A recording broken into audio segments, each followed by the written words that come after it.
Hey everyone, this is Kevin from thechesswebsite.com, and today we're going to be going over a nice little strategy and tactic in the middle game called a decoy in chess.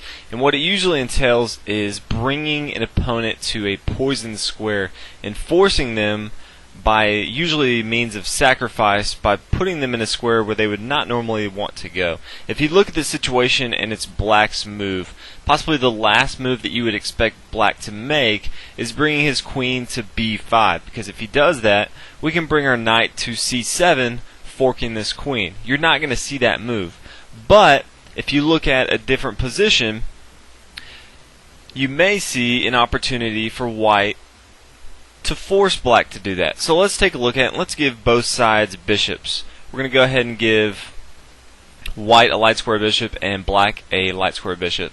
And if it's white's move, if you can see here, we have a decoy. And again, what we're going to do is we're going to sacrifice a piece and force our opponent to accept that piece and put himself in a situation that he doesn't want to be in.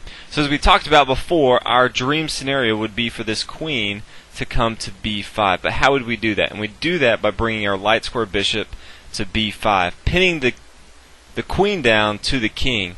Now if you look at it before, the black queen a lot of times will come here knowing that he can just take this bishop and he's not protected.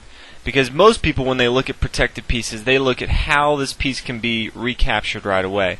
But if we look at it, if black captures on b5, then now the knight can come to c7. So although it wasn't directly defended, it is indirectly defended by the decoy. So we force them to capture on b5 with their queen, sacrificing our bishop, and in turn we're able to bring our knight to c7. Now we're forking not only the rook but also the queen here. So this is an easy way, and usually you force the queen or the king to move to a poisoned square. In this case, we saw the queen being forced to move to the poisoned square of b5. So we're going to take a look at a lot of examples of how you can see and use decoys in your own game.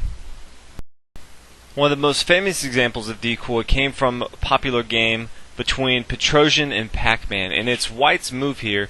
And as we talked about before, we want to get specific pieces to a poisoned square, but not always to gain material, and that was the case in this game. It was white's move, and he played queen takes on f6, and after the black king recaptured on f6, then white brought his bishop to e5. Now the black king cannot go back to g7 here, and really that move, bringing this king to f6, was really to expose it for a mating pattern. And after the black king came to g5, the white bishop came to g7, and black resigned in this situation. If you really analyze it, it's actually a mate in 4 for white, and this is what white was looking at. He was not trying to bring the king to f6 to gain material.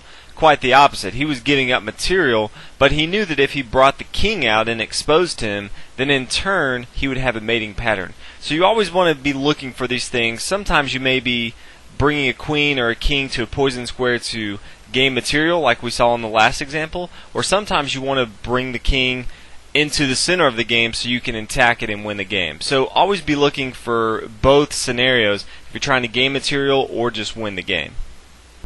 Now that we've gone over what a decoy is in chess, it's white's move here, and think about what you think would be the best move for white. And hopefully you came up with bishop takes on f7. As you can see here from this position, the only piece that is defending this queen on d8 is the king. And we can sacrifice our bishop and put this king on f7, which is the poison square. Black would least likely to bring his king to f7, but that's exactly what we're going to force him to do. After we take on f7 with our bishop, he cannot come to d7 because of our queen, and he's forced to take on f7. After so, the only defender from the queen on d8 is gone, and now we can take with our queen on d8.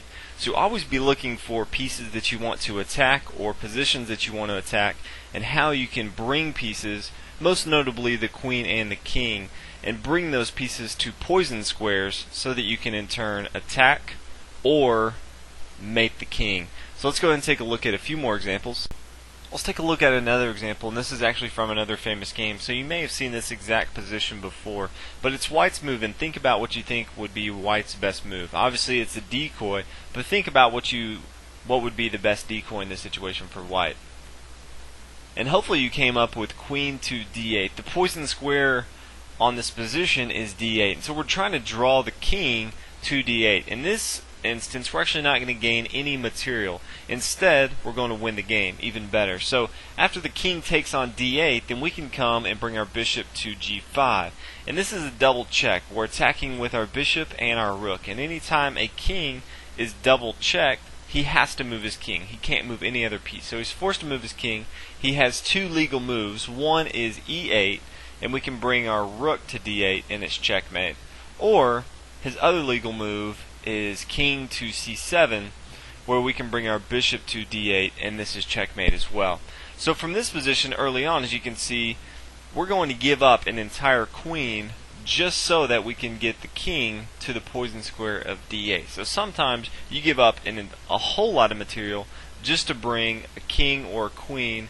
Most notably, if you're giving up an entire queen, you're trying to bring the king to a position, but you're really trying to bring different pieces to specific squares called poison squares so that you can gain material or have a better chance for a win. So let's go ahead and take a look at one more example for decoy so we can really drive home the point of what it is and how to look. Let's take a look at our last example of decoy, and it's white's move. So take a minute. It's a little trickier than the ones we've seen before, but it's white's move, and think about what would be white's best move in this position. And hopefully you came up with rook to d8, a very creative decoy move. As you can see here, the rook can't recapture on d8. Obviously he can, but then we would just take his queen on e2, and white's going to have a very easy game from here.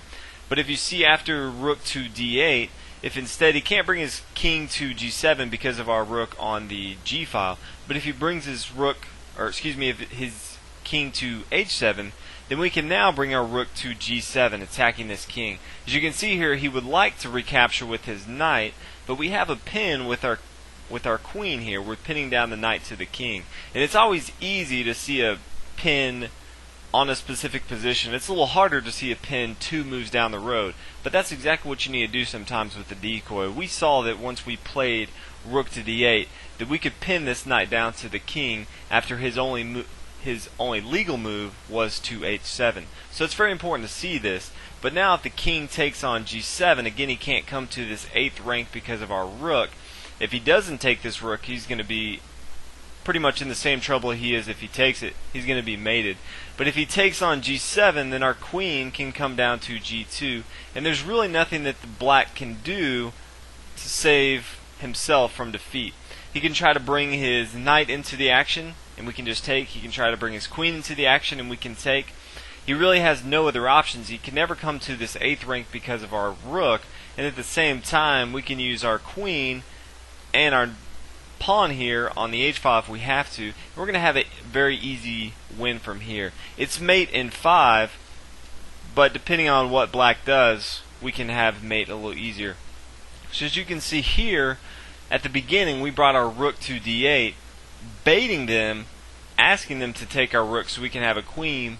But if he doesn't, instead we're going to use a few additional tactics such as a pin to win the game very easily. So this is how you can use decoys in your chess game. Always be looking for poison squares where you can draw queens, where you can draw different kings to, and use those opportunities to not only gain material, but put your opponent in a position where they don't want to be, and you can win the game easily. Even if that means giving up a rook, a queen, 2 bishops, whatever it takes to win the game, make sure you go ahead and do that. So I hope you guys enjoyed the video on decoy in chess. If you haven't already, please subscribe, and make sure you check out the website, chesswebsite.com, and I'll see you guys in the next video. Thanks for watching.